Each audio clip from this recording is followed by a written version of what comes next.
Hello, and welcome back to part 5 of Let's Play Spyro Reignited Trilogy, where here we move on to the Magic Crafters world, which actually I've changed Spyro's colour to blue, because I actually think it goes pretty well with the Magic Crafters world. Which I actually also change him to pink when I do the Dreamweaver's world as well, and I think he actually looks pretty cool if he changes colours around, so actually quite thankful that they've actually included cheat codes in Spyro Reignited Trilogy like they did in the original games. So, and I am desperate to top up Sparks because I am about to die. So, I mean, just look at the detail they put into this room. I'm just really impressed with this.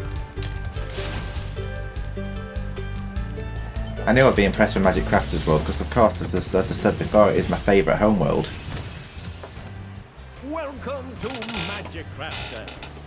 I want you to release the dragons, reclaim our treasure, and recover the eggs from those pesky blue thieves.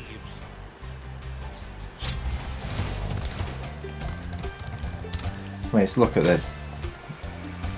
the environments, the way they've done it. I'm just so impressed with what they've done with Magic Crafters. However, there is one thing I kind of miss, and that's sort of like the skybox and the lighting that you see in some areas of the Homeworld.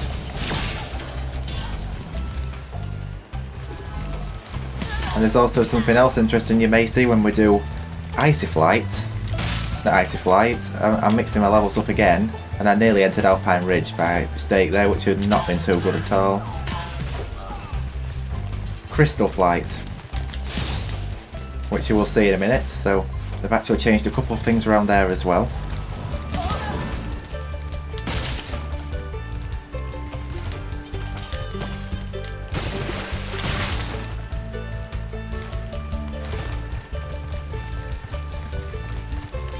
And sorry sheep, I need Sparks. And also this is the first part of the game where Supercharge is introduced, which actually I find Supercharge to be actually pretty fun. Of course, we've got High Caves here, which is actually one of my favourite levels in Spyro 1. However, we won't be doing this in this part, we'll be doing Alpine Ridge instead. When you see arrows like these, you can charge along with them to begin a supercharge. Supercharge? Excellent! Go ahead, try it.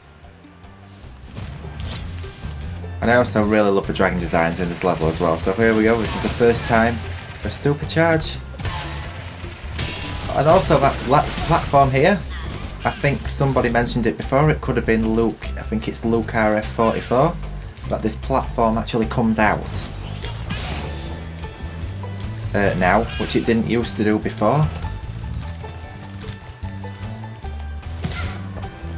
In the original game, but maybe because of the timing mechanism, because things don't exactly spawn on screen in the original Spyro game because of the technology they had on PS1 in the PS1 days, so that could have a lot to do with it. So now obviously it could be in operation no matter where you are in the level, so that platform could be coming in and out, let's say even if you're over the start over there, so that's probably just all advancement in technology, so hence why that is a bit harder. And I've just died because I knew that would happen because I did not have Sparks.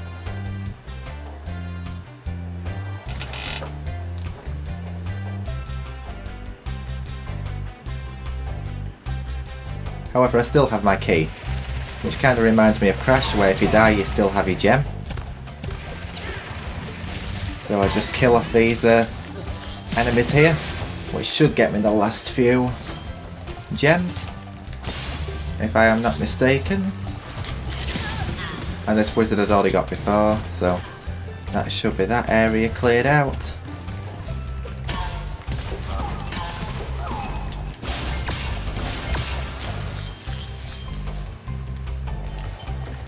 So that should be the last dragon, which is Boldar. This portal leads to a special place where you can learn to fly. I remember when I was a young dragon, earning my wings. Learn to fly. Got it. I think Crystal Flight's probably one of my favourite flight levels in Spyro one. And please don't get me started on, I can't remember what the flight level was called, to be exact. That's not usually like me to go for getting level names, especially from Spyro the Dragon. However, I know it's the flight level from Beastmakers, which can be an absolute real pain in the ass to complete. So that should now be the Magic Crafter's Homeworld completed. So now we will do Crystal Flight, which of course you will see something pretty interesting. And while we're in the loading screen right here, I thought I'd just show you this right now. I've reviewed the Cable Guy controller holders, and I've actually figured out that it actually holds my capture card pretty nicely. Yes, it looks upside down, but that's probably just because I've got too short cable lengths and that's the way it holds, but I actually find that it's actually pretty cool to have Spyro here holding the capture card. So here we go, onto Crystal Flight, which is something's pretty interesting. It's now night, whereas in the original game it was set during daytime. It's actually sort of like evening now, sort of twilight. Which, to be fairly honest, to say it's Crystal Flight and you know the actual theming of the level and some of the elements of the level, it actually looks pretty cool. However, there is one part which is actually pretty tricky now, so what I have to do is I have to like land here and rest for a minute to let the planes catch up, and then go around again, because otherwise that plane would be too far backwards, so I won't be able to get it. So that's what I said before, one or two mechanics of the game are likely to change in a remaster, which has been the case for both Reignited Trilogy and Crash Insane Trilogy. So now that just leaves the chests to go. And I think this is actually the first time ever in Reignited Trilogy to actually complete Crystal Flight. And I've still got plenty of time left, which is actually really is a first. So, and of course, like I've said in part 1, do not end up clicking retry, because that will just result in frustration. So that was actually a pretty bad choice that Toys for Bob actually made by putting that restart button there. So, and it doesn't give you the option of "Are you sure?" as well, so that is actually pretty annoying.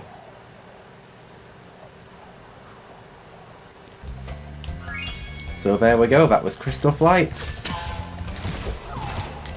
So now we are going to be doing Alpine Ridge, which is another great level, which I will just be doing right now. This is like the third part of my Let's Play series I've actually recorded today, guys. I usually record it one part at a time, but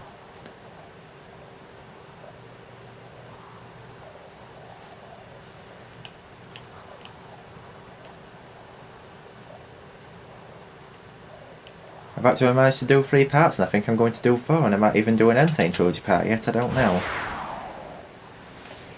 But for those watching this, and if you're enjoying it,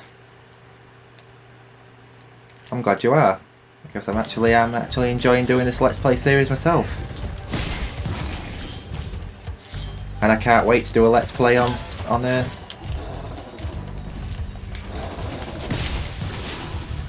what's the game, Crash Nitro Fueled, when it comes out, because as you probably know, Crash Team Racing is one of my favourite Crash Bandicoot games ever.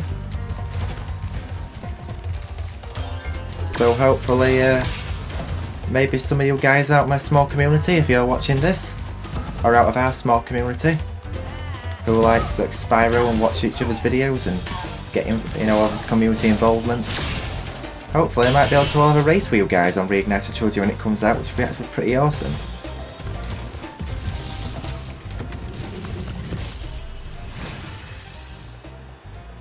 Spyro, you're not afraid of those big, noisy, gigantic, awful beasts, are you? Of course not. Oh, good. I didn't think so. As I said before, I just love what they've done with the character designs for dragons. There's just so much more gone into them now. Like, some of them are reading books, some are dressed different, some are slim, some are fat, you know. Details like that they've put in. I'd say they mostly improved it on it, as opposed to made things worse, like they did one or two things in Insane Trilogy.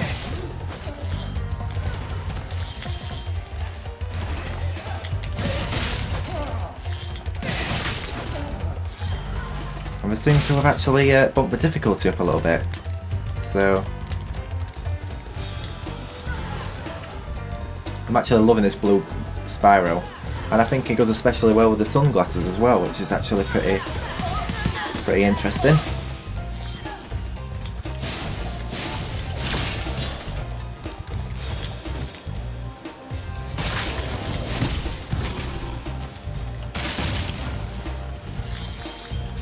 Well, as I say, guys, I'm absolutely loving the sunglasses cheats. I spent all last night playing Spyro 2 Reignited Trilogy, Ripto's Rage.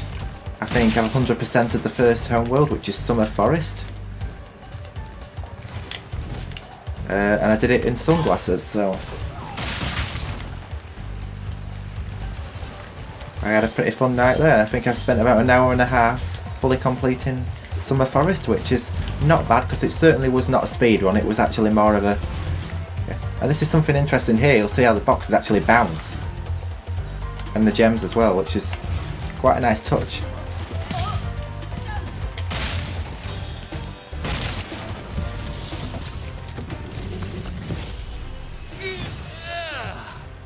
Thank you for releasing me.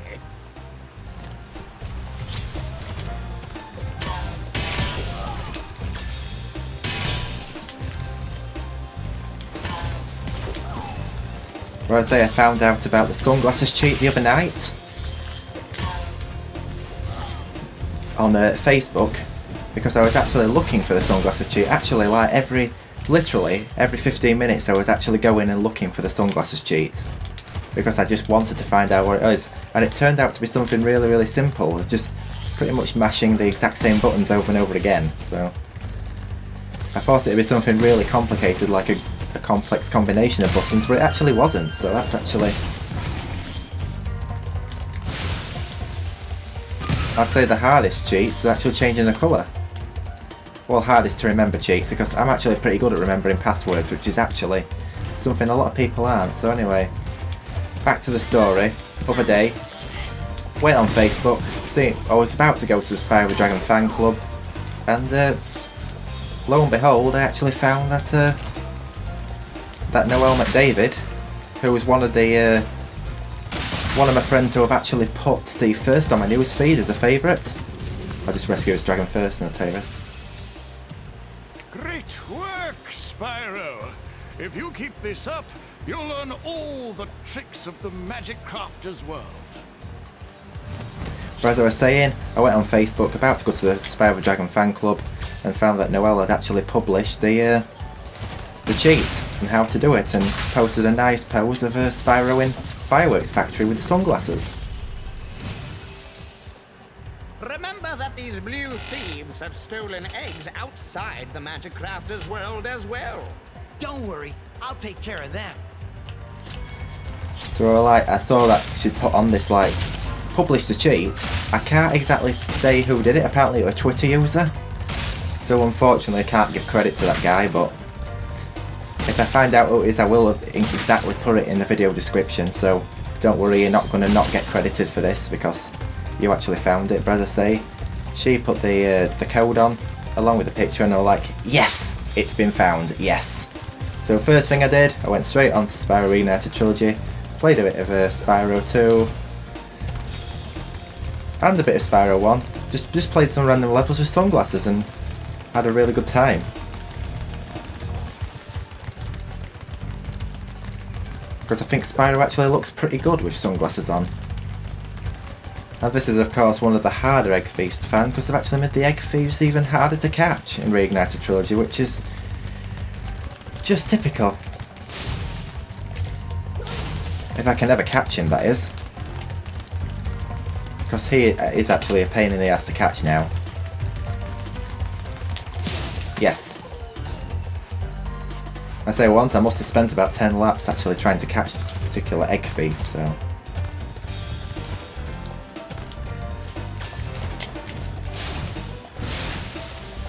As I was saying, I think Spyro looks really cute with the sunglasses on. Which I think the cutscene we're actually seeing with sunglasses on in the original game is actually in... What is it? What's the level? The 100% ending scene of Spyro the Dragon.